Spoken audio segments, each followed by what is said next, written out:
Thank you very much. Chairman of the Med-Or Italian Foundation, my first time to meet you. Dean and President of the University, Excellencies, distinguished guests, ladies and gentlemen, it's a pleasure to join you here in Rome on this occasion when I undertake a state visit to this great country. And as has been said earlier, the Holy Father is visiting our continent, a very significant visit, being almost the first time that he is undertaking that visit.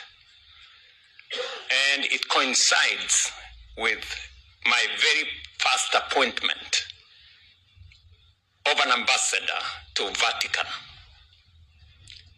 something that we have been thinking about, but the significance of Rome and the importance of Vatican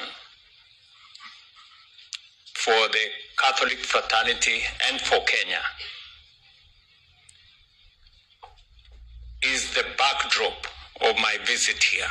And I thank the Med-Or Italian Foundation and the Luis School of Government for convening this important conversation under the theme that you see up here, Kenya, a country looking to the future. I address you in two distinct capacities, yet complementary. First, as a Kenyan, and secondly, as an African. Allow me, however, to begin with a broader global context, as has been elaborated by the speakers before me. We are living through a period in which many of the certainties that have defined global order for decades, including multilateral institutions, predictable trade systems, and a long-standing security alliance, are today faltering. Conflict has returned to the center of international affairs, from Ukraine in recent years to Middle East in recent weeks. Trade routes have assumed new strategic significance, as reflected in the rising tensions around the Strait of Hormuz. Security, meanwhile, is no longer confined to territorial borders. It is now extending into the cyberspace, energy systems, and critical infrastructure.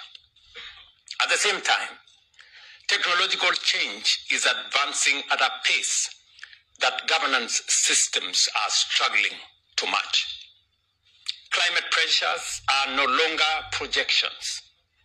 They are an immediate and lived reality for hundreds of millions across the world. In a world as disrupted as the one we have, we must ask ourselves, what defines a truly capable state? My proposition is that it rests on at least 5 core attributes: responsiveness, collaboration, innovation, resilience, and ambition. A responsive state listens and acts with clarity and speed. A collaborative state recognizes that no nation succeeds alone and must therefore cultivate partnerships and alliances. An innovative state does not merely regulate technology. It harnesses it to deliver better outcomes. A resilient state absorbs shocks and continues to function even in the face of disruption. Above all, a capable state defines the scale of its future and sets its ambition accordingly. because no nation rises beyond the reach of its vision. For perspective, allow me to ground these reflections in our national experience as Kenya. When many think of Kenya, including I'm sure many in this audience, what of them comes to mind is extraordinary wildlife or world-class athletes. And while this is true, it's only part of the story.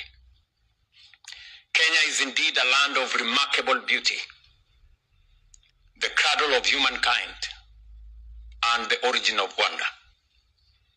That is why we say, whenever you come from wherever, you don't simply visit Kenya, you come back home.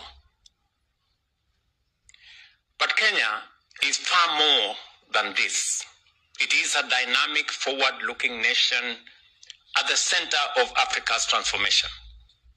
Situated along the Indian Ocean in East Africa, Kenya occupies a strategic position at the crossroads of global trade routes linking Africa to the Middle East, Asia, and Europe. With a population of over 55 million, predominantly young, educated, and ambitious, and one of the most diversified economies in our region, Kenya is charting a deliberate and confident path forward, anchored in resilience and reform. Through deliberate and at times difficult but necessary policy choices, we have transformed Kenya into the 6th largest economy in Africa. We've strengthened our foreign exchange reserves, stabilized our currency, reduced inflation, and restored investor confidence, as reflected in the recent upgrade of our credit rating as a nation. Over the past 3 years, we have made significant strides towards universal health coverage. I'll give you an example. In 2023, that's 3 years ago, fewer than 8 million Kenyans had access to publicly funded health insurance. Today, that number has increased nearly fourfold, from 8 million to 30 million. In housing, we are advancing an ambitious program to expand access to affordable and modern homes, with over 240,000 units currently under construction and a pipeline of 700,000 units, driving job creation, economic activity, and improved living standards. In education, we have undertaken comprehensive reforms to expand access and enhance quality, including the transition to a competence-based education and training system aligned with the demands of a rapidly evolving world. Kenya is equally a vibrant democracy, grounded in constitutional governance and active civic participation. Our institutions continue to deepen accountability and to uphold the rule of law, something we are very, very proud of, and we share in common with Italy as you celebrate your 80th Independence Day. Yet, our greatest strength lies in our people. Innately curious, deeply creative, and highly adaptable, and also consistently competitive on the global stage. Whenever opportunity rises, Kenyans rise to meet it with distinction and purpose. Kenya is also home to one of the most technologically advanced populations in our continent. As Africa's Silicon Savannah, it is a hub of innovation where digital solutions are developed and scaled for real-world impact. From a mobile finance platform such as M-Pesa to digital public services, innovation in Kenya is practical, inclusive, and transformative. We recognize that citizens experience the state through service delivery. We are therefore redesigning government systems to be more accessible, more transparent, and responsive through digital transformation. Yet, progress alone is not transformation. To assume that we need only to maintain the status quo would be a profound miscalculation and a dangerous complacency. For too long, we, especially in leadership, have tolerated the average, and by so doing, constrained our ambition. But that era has come to an end. Today, we are raising the scale of our ambition with a clear objective to transform Kenya into a first world economy within our lifetime. And we are doing this through three critical priority pillars. First, we are undertaking a rapid expansion of critical transport and connectivity infrastructure, including 28,000 kilometers of road, new airports, and seaports. And over the decade, we have committed to more than doubling our paved road network, modernizing our airports and ports and logistics hubs, because we recognize that connectivity is the backbone of economic transformation. Second, we are strengthening our export-led agricultural transformation and food security system through large-scale irrigation, anchored in the construction of at least 50 mega dams to bring over 2.5 million acres of land into productive use. Indeed, a key outcome of my visit to Italy is to advance the development of at least 3 of these strategic projects.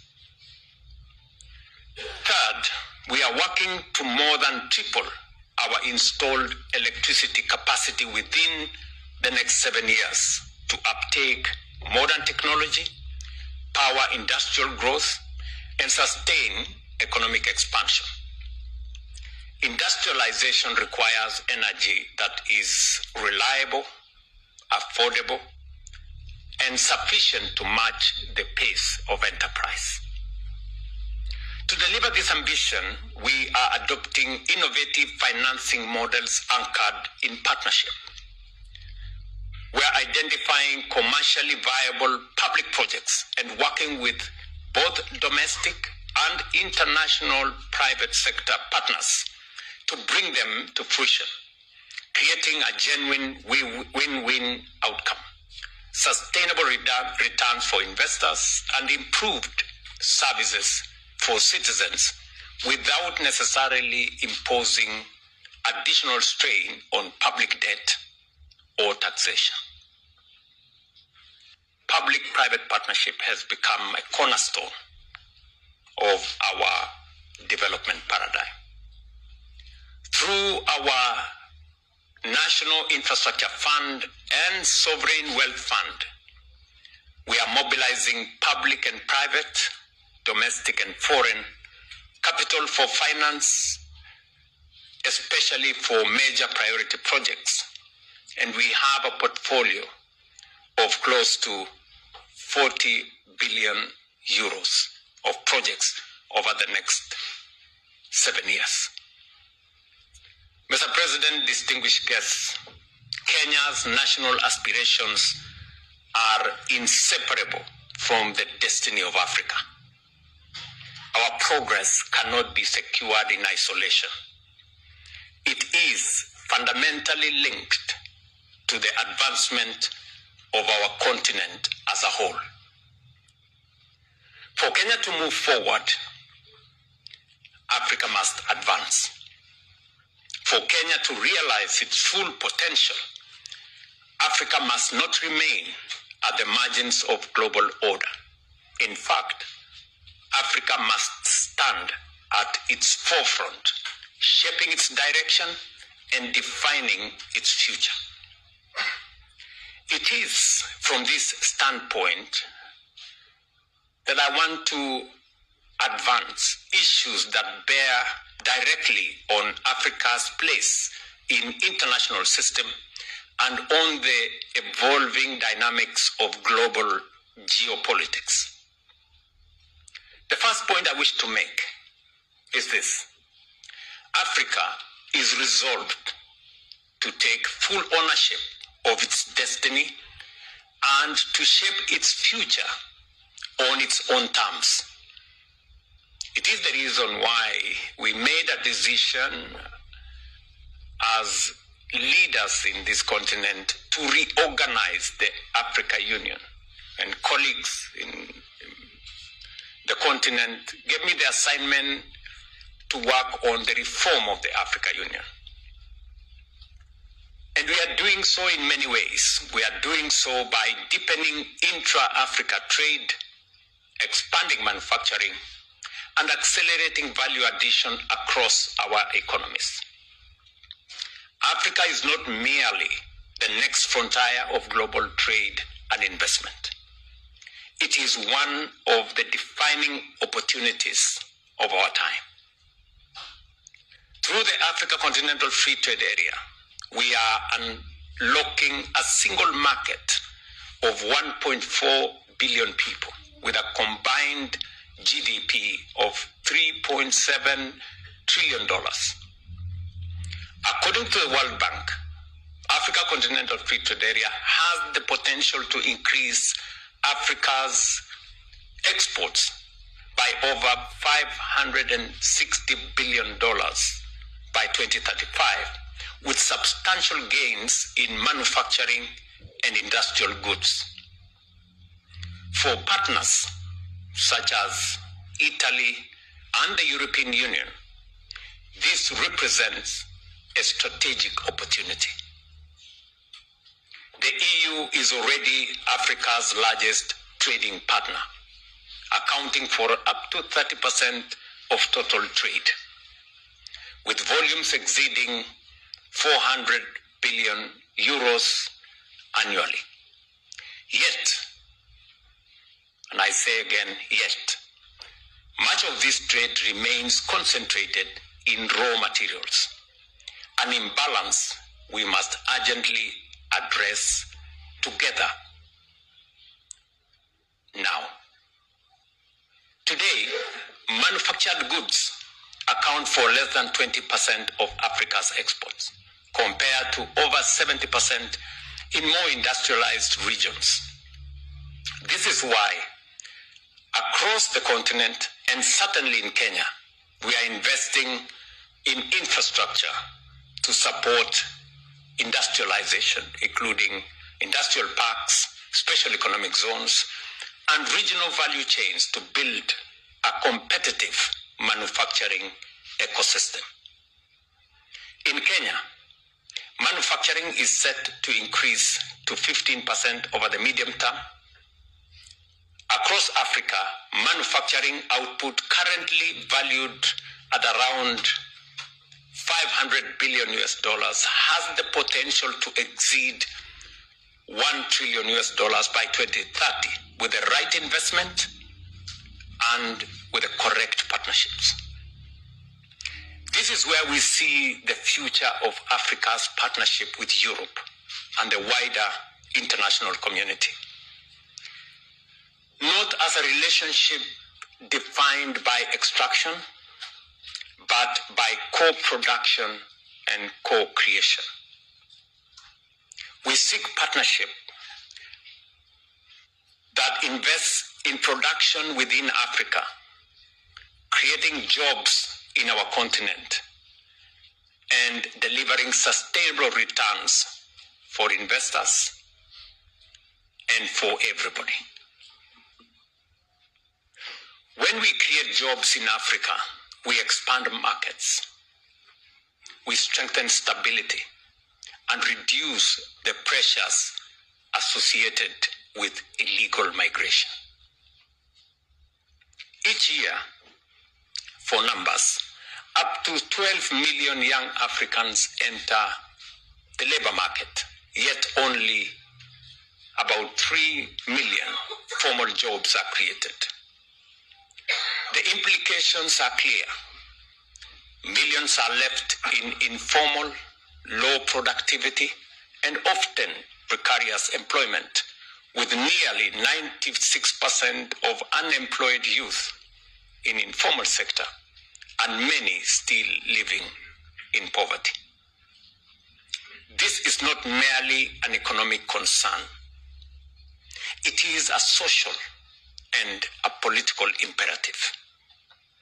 Without jobs and opportunity, we risk cycles of instability, unrest, and lost potential.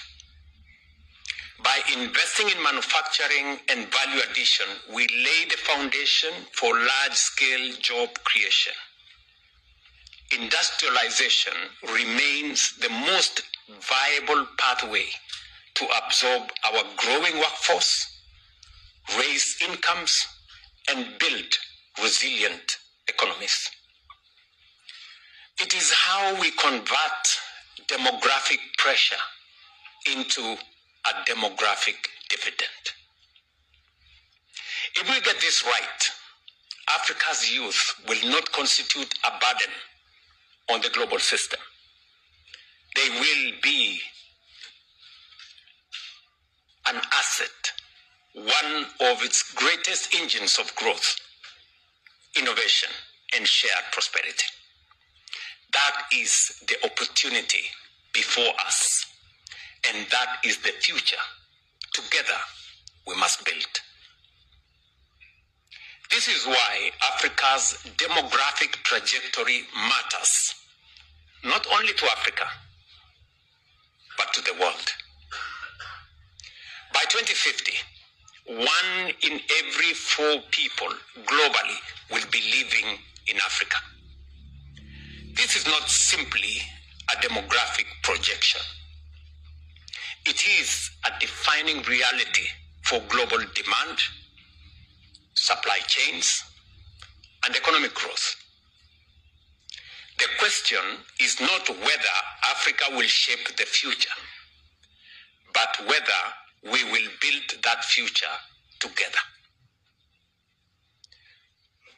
The time, in my opinion, for any serious investor looking for a workforce, looking for a market, and looking for a return is now.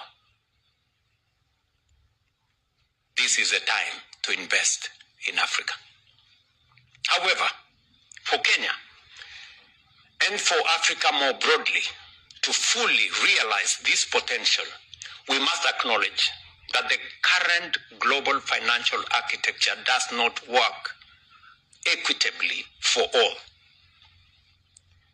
It was designed in a different era, for a different world, and too often it continues to favor the already developed while constraining those still developing. Today, African countries face disproportionately high costs of capital, not always due to underlying fundamentals as we are told, but as a result of structural biases in global risk assessment. Credit rating systems, largely calibrated to advanced economies, frequently, if not always, fail to reflect the resilience, growth potential, and reform trajectories of African markets. The result is a persistent risk premium that raises borrowing costs, limits investment, and slows down development. Institutions such as the World Bank and the United Nations Development Program, have acknowledged that countries in Africa and across the global south often pay significantly higher interests than advanced economies, sometimes up to 5 times, even where debt levels are comparable, or sometimes even lower. I want you to listen to that statement. It's a statement of fact. It is not my proposition. It is what has been assessed by the World Bank, UNIDO, and others. In times of crisis, we have witnessed abrupt credit rating downgrades, sometimes preceding actual defaults, triggering capital flight and further constraining fiscal space. This is not merely a market outcome. It reflects a deeper structural imbalance and failure.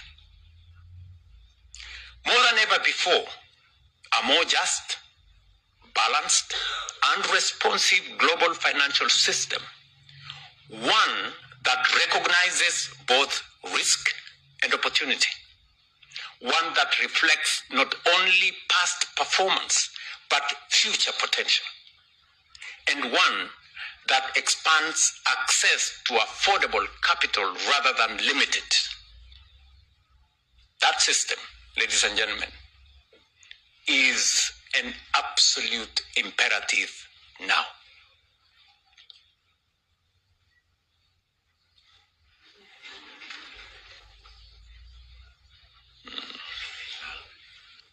Okay? Maybe I shouldn't have said now.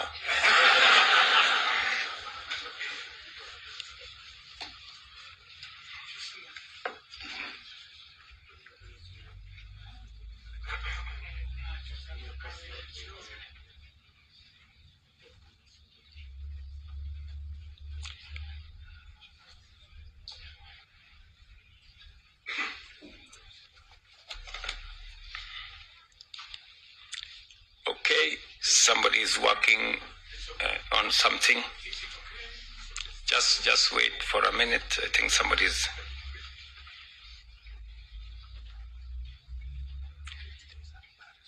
Yes, I think we're there. My point was, we need to correct that imbalance or failure sooner rather than later. And by the way, this is not a call for concession.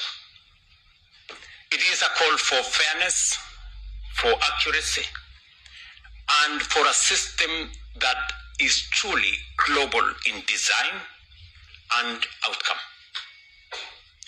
Without such reform, we risk perpetuating a cycle in which those who most need capital to grow remain those least able to access it. That outcome is neither sustainable nor just for Africa or for anybody, for that matter. Nowhere is this imbalance more evident or more consequential than in the global response to climate change. Somebody needs to do something about something else.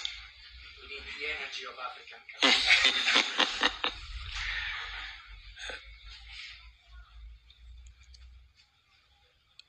Climate change stands as both a profound test of our time and also as the gateway to a new global economy.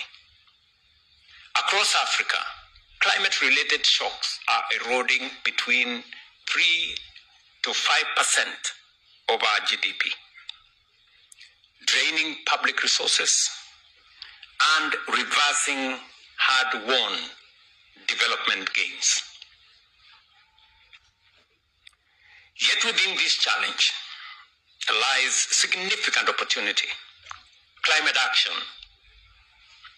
is no longer solely an environmental imperative. It is a central driver of future economic growth. Investment in clean energy has now surpassed $2 trillion annually. Yet Africa, home to nearly 20% of the world's population, receives only 3% of this investment. This imbalance also must be corrected. The transition to clean energy offers a pathway to industrialization, to job creation, energy security, and long-term competitiveness. It is about building new industries. It's about modern energy systems and resilient economies, an entirely new growth model anchored in sustainability. Africa is not standing still. Kenya provides a very clear illustration of what is possible. Today, over 90% of our electricity in Kenya is generated from clean energy sources. We are a global leader in geothermal power, with projects such as Olkaria placing Kenya among the top producers worldwide of geothermal energy. We have also made sustained investments in wind and solar, including the Lake Turkana wind power project, one of the largest on the continent, as well as continued expansion of solar generation. These investments are not only reducing emissions, they are powering industry, lowering costs, and strengthening energy security. Across Africa, similar efforts are underway, scaling renewable energy, advancing green industrialization, and strengthening climate resilience across agriculture, infrastructure, and livelihoods. These are deliberate steps to reposition Africa as not just a victim of climate, but to be a driver of global solutions. But Africa cannot do this alone. The international community must now match ambition with delivery. Climate leadership must be measured not by declarations that we make, but by results. This requires a fundamental shift, reforming financial systems, scaling up climate finance, and ensuring equitable access to investment. Ladies and gentlemen, my final point on Africa concerns the continent's place on the global stage, particularly within the architecture of the international peace and security.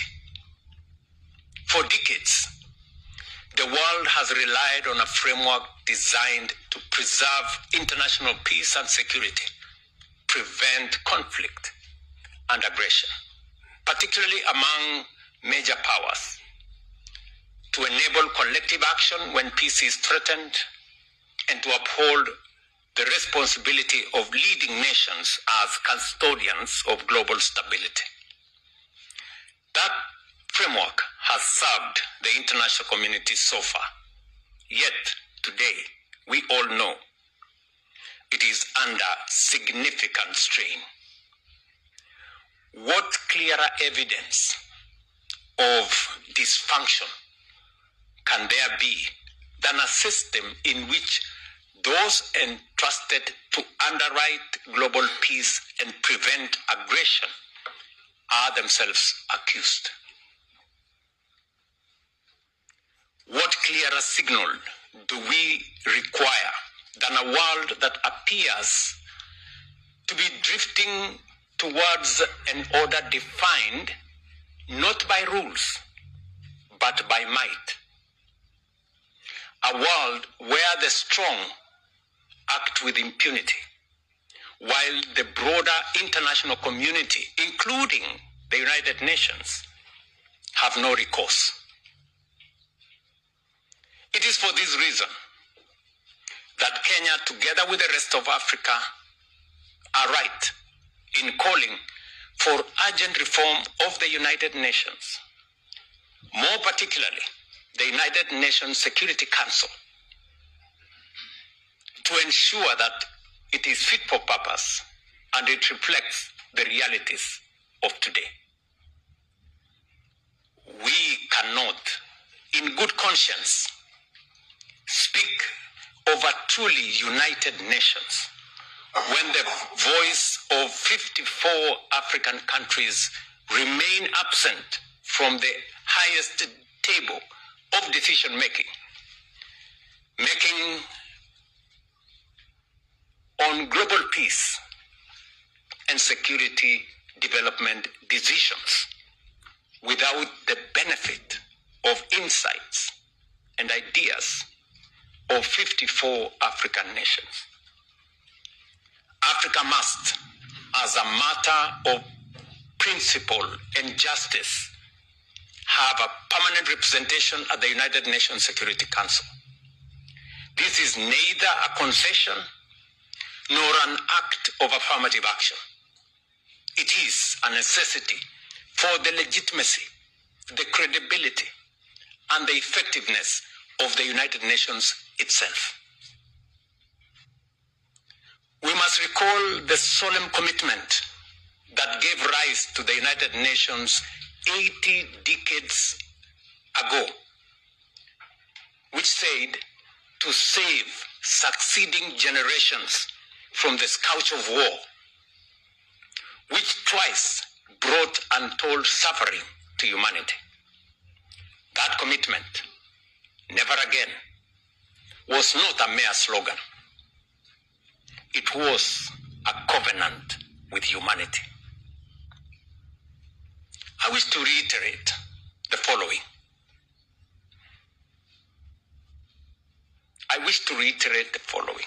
And mark my words.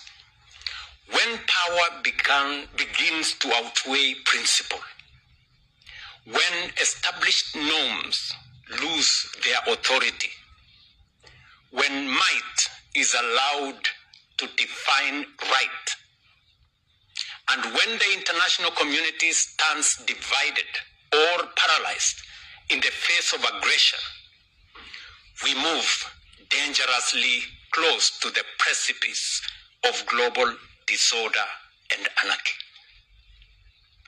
This is a future that we must collectively and decisively reject.